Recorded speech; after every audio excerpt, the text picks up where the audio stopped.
If you always keep subtitles on when practicing English, here's something that might surprise you.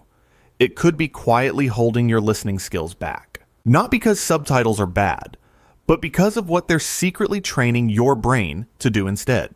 When subtitles are on, your brain finds the fastest route to understanding, and reading is faster than decoding sound. So your brain quietly starts relying on your eyes to do the work, while your ears do less and less. You still understand the show, but you're not actually training your listening.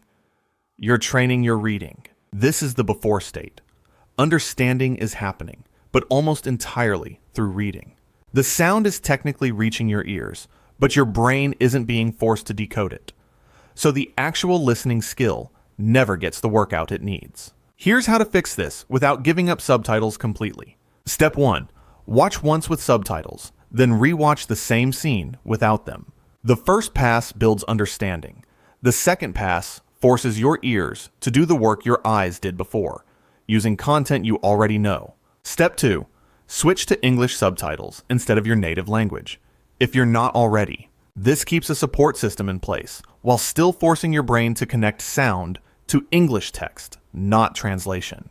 Step 3. Set aside dedicated subtitle-free listening time, separate from subtitle-on time. Podcasts or audio-only content work well here, since there's no text option to lean on at all. Your ears have no shortcut available. This is the after. Your understanding is now coming from both channels equally. Subtitles still help, but they're no longer doing all the work your ears should be sharing.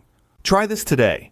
Rewatch one scene you already understood, this time with subtitles off. That's how you start rebalancing the two skills. If this helped, subscribe. Simba Eduzone posts a new English mindset video every week.